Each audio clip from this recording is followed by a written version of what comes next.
Salut à tous, c'est Motard Geek pour IRFPV. On se retrouve aujourd'hui pour tester le premier Tiny Whoop de classe 65 mm à pouvoir filmer en haute définition. C'est donc le Beta FPV 65X HD.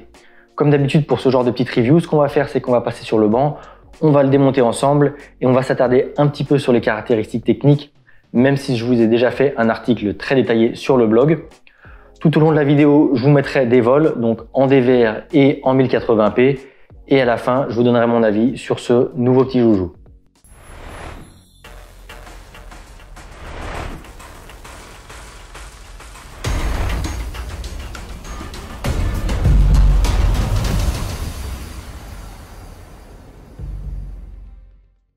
Donc voilà, le petit Beta FPV 65X HD. Comme d'habitude, chez Beta FPV, il est livré dans une petite boîte de protection relativement rigide, légèrement en forme de trapèze. Bon voilà, c'est du classique avec une petite fermeture bien pratique. Donc dans la boîte, qu'est-ce qu'on retrouve? Je vais pas vous dire que c'est exactement le packaging officiel, je l'ai plus en tête et comme il m'était offert par Beta FPV, j'avais demandé quelques petits trucs en plus que je vais vous montrer après. Je sais pas si c'est réellement dans le packaging ou pas. Donc tout d'abord, on retrouve un chargeur. Donc le chargeur, il est livré dans cette petite boîte. Donc c'est un chargeur, une petite paraboard pour charger jusqu'à 6 LiPo 1S en parallèle. Donc avec une entrée, ça peut être une alimentation externe d'un autre chargeur ou autre, tant que c'est en courant continu et que ça dépasse pas les 16 volts de mémoire. Je vous mettrai dans l'article de la vidéo parce que c'est pas indiqué sur leur doc sur le site officiel. J'ai dû leur poser la question. 16 volts lorsqu'on est en chargeur externe, chargeur qu'ils vendent aussi sur leur site. Moi, j'ai essayé avec un chargeur de serveur que j'utilise sur mon Q200 de chez SkyRC, ou une LiPo. Est-ce qu'on va réussir à le lire? Voilà, 3 ou 4S. Il nous demande le nombre de cellules, tout simplement parce qu'il y a un cut-off pour pas vider la batterie externe lorsqu'on recharge les petites LiPo. Donc des LiPo avec un connecteur BT 2.0. Je les ai pas changés pour le coup, puisque ce connecteur a l'air de bien fonctionner. Il n'y a pas de gros intérêt a priori à passer en XT30, si ce n'est que bah voilà, il faut que toutes les batteries soient en XT30. Le 75X HD, sa petite protection. Je vole toujours avec ça parce que vraiment au début, j'ai pas arrêté de le cracher, je l'ai pas cassé une seule fois. La coque n'est pas fissurée, mais je me suis dit autant le préserver, ça vole pas plus mal. Un petit bout de mousse, un petit bout de scotch. Donc là, on va l'enlever pour la vidéo. Le châssis et ensuite dedans, donc on retrouve un peu de spare. Donc on voit au milieu, on le verra en démontant, ce qui permet de fixer la caméra sous la canopie et 4 hélices. Les hélices, j'en ai déjà perdu. Heureusement, je les ai retrouvées. C'est improbable. Elles partent à une distance pas possible dans mon jardin. Du coup, je les ai scellées au vernis à ongles. Donc voilà, ça c'est une petite batterie. Le logo Beta FPV qui est un QR code qui renvoie sur le site du support. Et ensuite, on retrouve donc, c'est fourni avec uniquement 2 LiPo, ça permet de faire un vol puisque c'est un quad 2S.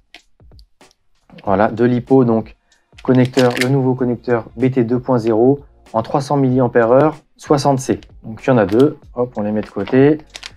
Et on a également une petite pigtail qui permet, alors je ne sais pas si c'est d'origine ou pas, de brancher. Bah non, c'est le même format. C'est peut-être pour brancher, ah ouais, ça doit être pour, voilà, pour venir brancher ces LiPo là et le mettre sur un chargeur classique avec du JST. Donc ça, je pense que ça c'est d'origine dedans. Donc on va tout ranger. Je vais juste regarder le petit tournevis pour démonter le quad, parce que comme d'habitude, on va le démonter ensemble. Je vais vous laisser un petit peu de place pour mettre quelques vols en haut à droite. Donc rapidement, donc le châssis, c'est un châssis de 65 mm de diagonale, donc c'est vraiment très petit.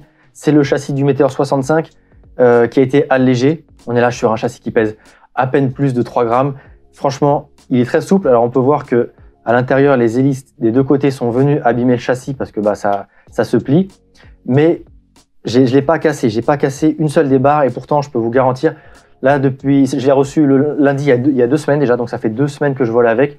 Au tout début, je n'avais que 2 LiPo, donc je faisais une batterie le matin, une batterie l'après-midi parce qu'en confinement, le télétravail, les enfants, finalement, j'ai pas beaucoup de temps libre. Et en milieu de semaine dernière, j'ai reçu d'autres LiPo que j'avais achetés et donc j'ai pu faire un peu plus de vol. Voilà, j'ai une petite réserve là, vous allez voir, qui me permettent donc de faire, il m'en manque une quelque part. J'avais 4 paires, j'ai commandé 4 paires, ce qui permet de faire 5 LiPo. Donc j'ai volé quand même pas mal le matin, le soir. et je ne l'ai pas cassé. Là, j'ai poncé la canopie pour pouvoir baisser le tilt, parce que vraiment le tilt par défaut était trop élevé pour voler en intérieur, surtout en accro. En stabilisé, ça passe, mais la caméra filme le ciel. C'était pas génial, donc je me suis démerdé. Vous allez voir avec le support de caméra, c'est pas simple à baisser. Également sur cette canopie, j'ai mis du coup là un petit bout de mousse au-dessus pour pas que la caméra bouge. Et également sur mes premiers vols, je trouvais que ça vibrait un peu. J'avais baissé les PID, j'ai augmenté le TPA, j'ai déplacé le TPA breakpoint. Ça réglait pas trop le gélo. Et en fait, bah voilà, vous voyez, il y a que 2 vis de fixation. Et mine de rien, ça bouge un peu. J'ai atténué ça en rajoutant de la mousse ici à l'arrière, qui en même temps tient un peu l'antenne du VTX pour pas qu'il vienne se mettre dans les hélices. Donc voilà, c'est une petite modification. Quoi qu'il en soit, le châssis, lui, il est pour moi très solide. En même temps, l'engin ne pèse même pas 30 grammes tout seul et le double, je crois, avec des lipos. On le passera sur la balance après. Les lipos, elles viennent se mettre du coup dans la nacelle. Donc on met la première en dessous. Donc on a un petit support, vous voyez ici en TPU. Hop, on vient mettre la première lipo en dessous. Tout simplement, on retire un peu le support là que j'ai, voilà. Et on met la deuxième lipo par-dessus. Et ce qui est intéressant sur ce châssis-là, je vous l'avais mis dans l'article sur le blog, hein, je n'ai pas vraiment fait l'aspect détaillé sur cette vidéo, mais tout est indiqué dans le blog. Mais là, ce qui est bien à voir, vous voyez, c'est que les lipos dépassent à peine du bas des moteurs. Donc d'un point de vue centre de gravité, on a vraiment tout qui est bien rapproché. J'ai normalement un 75X. Voilà, on peut voir sur le 75X que la lipo vraiment pendouille en dessous. D'ailleurs, en termes de taille, vous voyez quand même la différence. Le 75X, déjà de base, je le trouve pas très gros. Et voilà. C'est quand même c'est 10 mm en dessous. Hein. 75 moins 65. Le 75X, je l'ai passé en Crossfire il n'y a pas longtemps. Ça reste un quad que moi j'adore. Hein. Il vole super bien avec la communauté qui a fait des super réglages. C'est un quad moi que j'aime bien. Bref, revenons-en à ce 65X. Donc, ce que je voulais vous montrer quand même, c'était cette histoire de lipo avec le centre de gravité bien réglé. Tant qu'on en est là, donc bon, les hélices, il n'y a rien de particulier. Les moteurs, je ne sais pas si on va réussir à le voir et à le lire. Ce sont des 0,802 à 14 000 kV. 14 000 kV en 2S, c'est relativement élevé. On est plutôt aux alentours des 10, 12 000, voire même un peu moins en 2S habituellement sur les Whoop. Mais là, c'est pour contrecarrer le poids de la caméra HD, clairement, et des 2 lipos. On va peser après, mais je crois qu'on est dans les 60 grammes. Ça vole bien quand même, hein, je ne vais pas vous mentir. C'est assez punchy même. Ça ne vaut pas un quad plus léger, évidemment. Le rapport poids-puissance, on ne joue pas dans la même cour, mais ça filme en HD et ça vole pas trop mal. Les lipos, évitez de trop tirer là. Quand vous les enlevez, ça a tendance à s'arracher. Donc il faut plutôt la pousser, ne pas forcer sur le bout du connecteur. Hop. Et donc, tant que j'y pense, voilà, rapidement, petit comparo avec la TBS Tango 2. Vous voyez que c'est vraiment pas gros par rapport à la Tango 2 qui déjà, elle, est très petite. Et surtout, donc, je voulais vous montrer ce qu'il m'avait donné d'autre. Je ne sais pas ce qu'il y a en spare dans le packaging officiel. Voilà, mais en tout cas, j'ai eu une deuxième canopie. La canopie est en plastique moulé. C'est assez souple, mais à la fois assez dur. Franchement, je pense que ça se casse pas trop facilement. J'en avais encore une autre. Donc là, pour le coup, j'ai 3 canopies. J'en ai pas cassé une seule. Je leur avais demandé, donc ça, c'est moi qui ai demandé. C'est pas, je pense pas que ce soit d'origine, d'autres pigtails de conversion.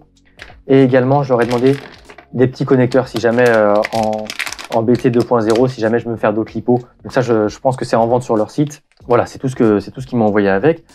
Le châssis, les moteurs, donc je vous disais, 0,802 en 14 000 kV, 2S. En dessous, on retrouve donc les moteurs, ils se fixent chacun avec 3 vis, mais ils viennent se brancher sur les ESC, donc ça c'est pratique pour la maintenance.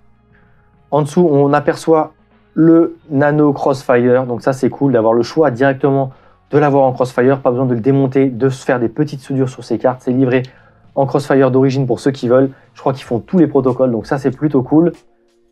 On a également, là j'ai fixé d'ailleurs ce qu'elle était volante, avec 2 petits bouts de scotch de chaque côté, la Nano Immortality, et ça fonctionne super bien. Dommage pour le coup que le VTX soit en 25 mW, parce que j'arrive même pas à faire le tour de ma maison lorsque je suis à l'intérieur, les murs bloquent le signal. Après, je vole avec le récepteur de mon transformer HD, puisque j'ai revendu mes Orca, et du coup, le récepteur est vraiment de très très mauvaise qualité. Sans plus attendre, donc on va démonter la canopie. Donc voilà, le démontage est très très simple, hein. Il y a seulement 2 vis, le tournevis est fourni. Ensuite, la première fois que vous le démontez, ne tirez pas trop, parce que moi personnellement, donc le câble de la caméra HD, donc la caméra HD, ils la vendent sur leur site avec un nom que j'ai oublié, mais les fichiers sont nommés Cadix. Je pense que c'est une Baby Turtle tout simplement. Ici, on a un, je ne sais pas pourquoi ils ont fait ça comme ça, on a un scotch double face qui vient maintenir donc le VTX. Je ne sais pas pourquoi ils ont laissé donc cette partie-là du scotch double face et il n'y avait pas ce bout de papier que j'ai mis là et il colle super bien. Et moi, j'avais les fils de la caméra qui étaient collés dessus et j'ai galéré comme c'est pas possible à enlever la canopie et la caméra sans péter les fils. Donc j'ai remis du scotch ici pour pas que ça gêne. Il faudrait donc tout simplement que je décolle le scotch. Je vous mettrai des photos aussi sur le blog. Sous ce scotch, quand j'ai voulu le décoller, ici il y avait, je ne sais pas si on va bien le voir, au bout du tournevis, il y avait un connecteur. Heureusement, rien n'est connecté dessus. Là, c'est soudé. Et du coup, ce connecteur-là, c'est arraché avec le velcro. Le scotch, pas le velcro. Donc ça, c'est pas génial, je trouve, comme finition. Tout simplement, moi, j'aurais découpé ici et j'en aurais mis juste en dessous du VTX. Peut-être qu'ils ont laissé le scotch pour protéger le VTX en cas de crash qui vienne accrocher tout ça, écraser le tout. C'est peut-être pas bête, mais du coup, fallait pas laisser la partie collante ici, là, parce que c'était super gênant pour les fils qui étaient collés dessus. Donc la caméra, on va la démonter également. Il faut prendre le tournevis, tout simple. On a deux petites vis qui viennent maintenir le support que je vais vous montrer. Donc, une première vis d'enlever, une deuxième vis. Hop, vous allez voir qu'il y avait donc en dessous de la canopie. Hop, voilà comment c'est fait. Donc moi ici, je l'ai découpé un petit peu pour le tilt. Et le support, donc là il y a ma mousse, je remettrai tout ça après. Donc les vis sont restées dessus, c'est pas grave. Voilà le support, comment il est fait. Et on peut voir ici que ces petites pièces-là sont inclinées et c'est ça qui fait le tilt de la caméra. Et du coup, on ne peut pas régler le tilt de la caméra tout simplement. Donc moi, tout ce que j'ai fait, c'est que j'ai mis un petit O-ring en M2 en dessous. Ça permet de visser sans que la caméra soit vraiment plaquée contre le support de la canopie. Et ça permet de baisser légèrement le tilt. Mais du coup, la caméra tient un petit peu moins bien encore que d'origine. Et ça, je trouve ça dommage. Sans ça, voilà, c'est relativement simple à démonter, à remonter. Là, maintenant, c'est cool. La caméra, donc a priori, c'est une Baby Turtle. Elle a du Global WDR. Je vous mettrai quelques DVR avec les glitches du récepteur du transformer HD. Elle est pas trop mal, mais on est loin des caméras haut de gamme du marché. C'est un capteur CMOS, elle est en 800 TVL. La lentille fait 1,8 mm, donc il y a un champ de vision qui est pas trop mal. Mais surtout, ce qui est important, c'est que, vous voyez, elle est reliée à cette carte-là, donc avec une SD, juste là, maximum 64 Go qu'on accède sans souci avec la canopie. Donc il n'y a pas besoin de démonter la canopie pour mettre ou remettre la SD. Surtout qu'on ne peut pas y accéder en port USB. Donc pour récupérer les fichiers, il faut l'enlever.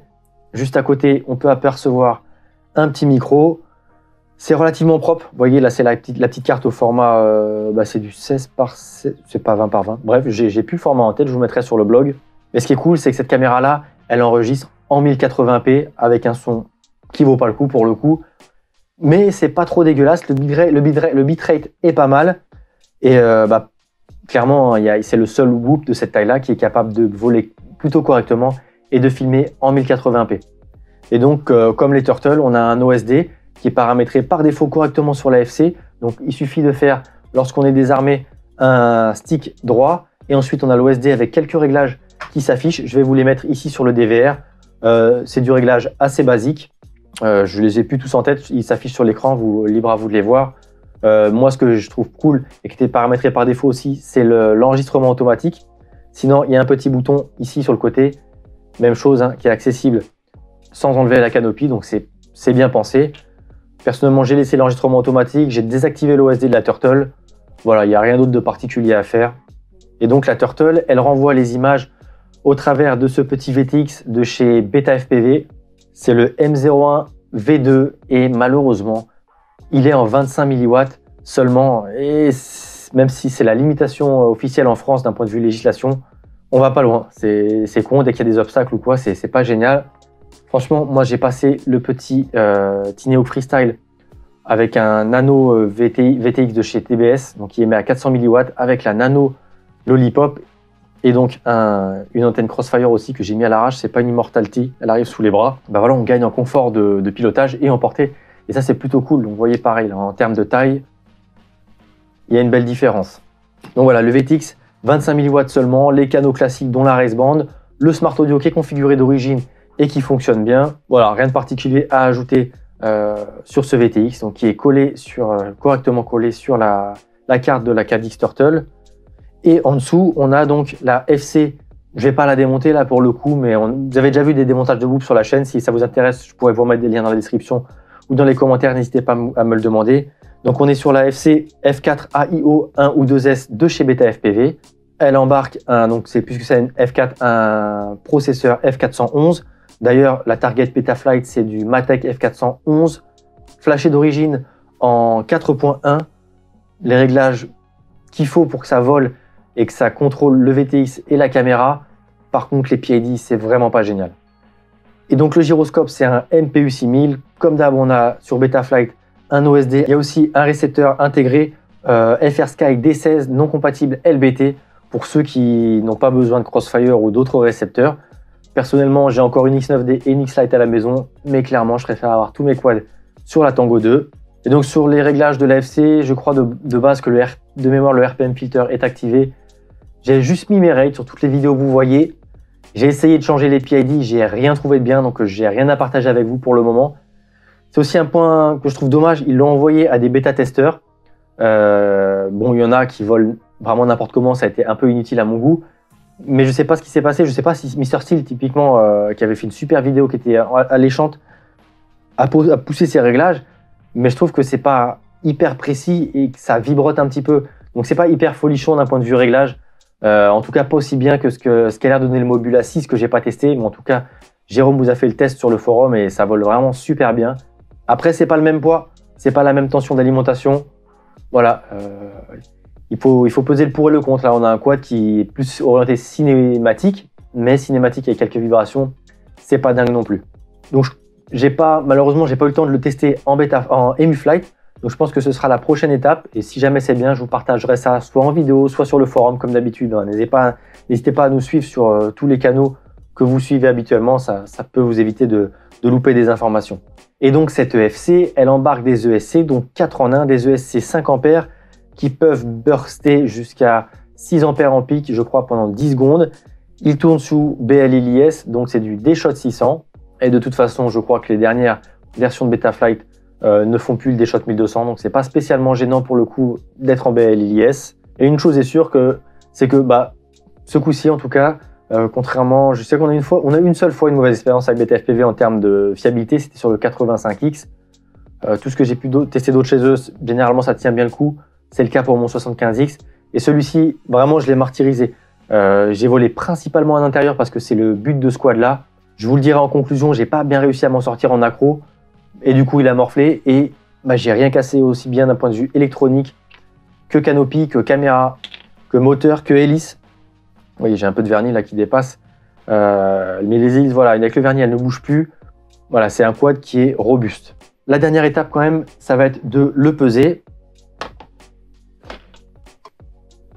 Donc 0 g.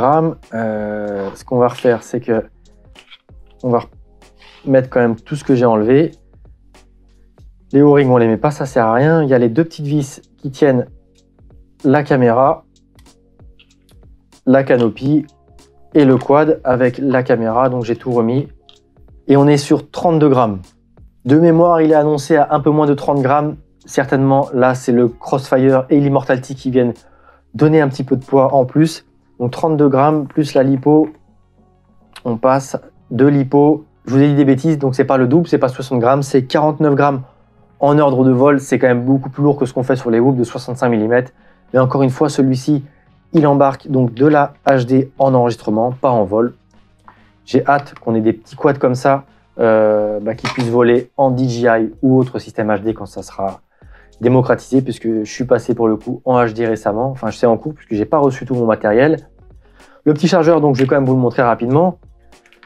On branche les deux lipo, la lipo, une, deux, peu importe. Avant, après, ça ne change pas grand-chose. Et donc une lipo 3 ou 4S ou un chargeur externe de 16 volts maximum. La lipo, donc il faut bien mettre 3S parce que si on a une 4S déchargée, il va considérer que c'est une 3S et le cutoff sera pas bon et il va la vider. Hop, on branche tout simplement la lipo, il nous indique sa tension. Donc là, on a 11,8, c'est la tension de la lipo qui charge. Et on active ou pas la charge avec le petit bouton qui est ici, poussoir. Hop, la charge se met en route. Quand la LED est rouge, c'est que la lipo n'est pas chargée. Quand la LED est verte, c'est que c'est fini. On n'a plus qu'à enlever la lipo. Je trouve ça cool aussi ce petit chargeur. C'est dommage qu'il n'y ait pas de port USB. Ça peut servir aussi en chargeant, même si la tension est un peu faible. Pour faire du 1S, c'est cool. Là, c'est vrai que si on en branche 6, c'est tendu. Mais voilà, sur le terrain ou sur un petit bandeau où on vole en intérieur ou sur un spot quelconque où on a son chargeur, une grosse hypo, et ben voilà, on peut se faire pas mal de batteries. On en vide une, on la met à charger pendant qu'on vide les autres et on peut voler comme ça sans s'arrêter. Voilà, c'en est tout sur ce passage sur le banc qui commence à être long. Je vous reprends pour la conclusion. C'est donc le moment de vous donner ma conclusion sur ce 65X HD. C'est difficile parce que j'ai pas trouvé qu'il volait super bien. Il n'a pas de mal à décoller, le overpoint n'est pas trop bas. Il est assez péchu, mais je pense que c'est un tout entre le rapport poids-puissance, les réglages qui sont pas forcément très bons et que j'ai pas réussi à améliorer. Je suis pas à l'aise en intérieur, tout du moins en accro. Si vous voulez en stabiliser, ce dont moi j'ai beaucoup de mal à faire depuis que je vole uniquement en accro. Je trouve que c'est pas naturel, c'est pas simple d'avoir des jolis plans fluides. Si vous volez en HD, il n'y a aucun souci. En stabilisé, il n'y a aucun souci. Vous pouvez aller voir à ce sujet-là d'ailleurs le test de Helico Micro. Ce qu'il fait dans son petit appartement, c'est tout à fait honorable pour un 75X comme ça. En accro, que ce soit avec le tilt d'origine ou même le tilt baissé que j'ai mis, j'ai peiné. Vous allez voir quand même que j'ai sorti quelques plans, mais c'est pas facile. Dehors, on a eu une semaine de mauvais temps la semaine dernière. C'est très compliqué de voler quand il y a du vent. Il s'en sort quand même, mine de rien. Les 2S avec les 14 000 kV, c'est pas mal. S'il n'y a pas de vent, ça vole tout à fait bien dehors. Ceci dit, mon jardin est petit, donc j'ai pas fait de grosses sessions de freestyle, pas de gros dive, pas de gros tricks. Voilà, de toute façon, c'est pas un quad qui est fait pour ça. Voilà, il va falloir qu'il trouve son public. Moi, il y a un truc que j'ai adoré faire avec en intérieur. Je peux pas vous montrer, mais j'ai fait des plans super sympas de poursuite et autres mises en scène avec mes deux enfants, donc de 3 et 7 ans. Ça fait des souvenirs sympas. De là à payer un quad aux alentours de 180 €, je crois que c'est le prix qui vaut avec le récepteur Crossfire. Voilà, il faut voir. Il va falloir surtout le comparer au Mobula 6 HD qui arrive et donc on devrait vous tester également. Je pense que c'est Jérôme qui vous fera le test, qui a fait un test ultra complet, ultra poussé du Mobula 6 premier du nom, qui a l'air d'être un quad génial, en tout cas pour l'intérieur, en tout cas entre les mains de Jérôme. Voilà, que vous dire de plus?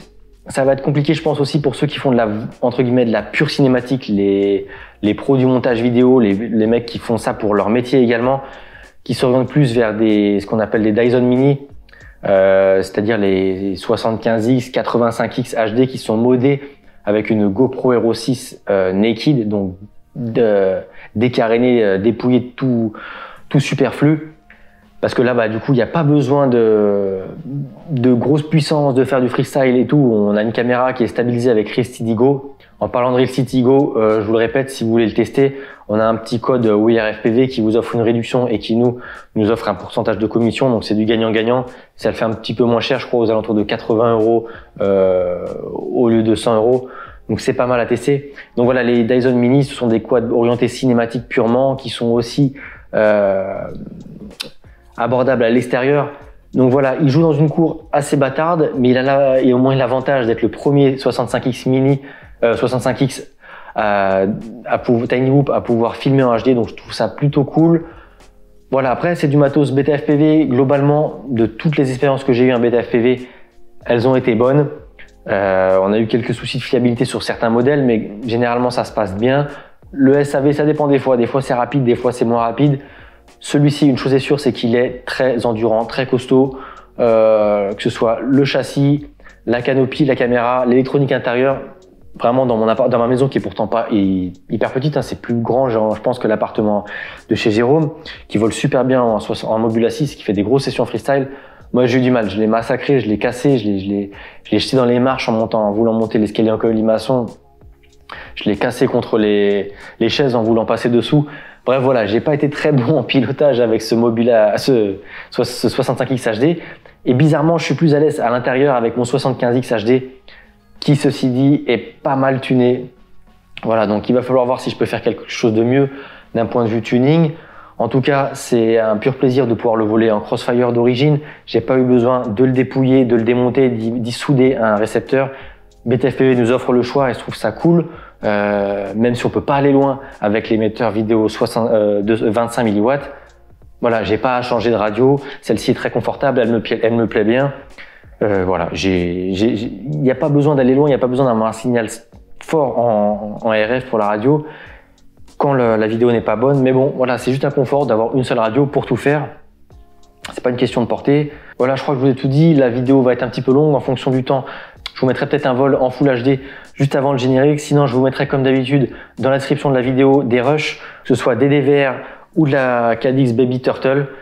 Voilà, comme d'habitude, n'hésitez pas à nous dire ce que vous avez pensé de la vidéo dans les commentaires de cette dernière. Si le quad vous plaît, n'hésitez pas à passer par nos liens pour l'acheter. Et sur ce, je vous dis à très bientôt sur la chaîne. C'était Motard Geek pour We Are FPV.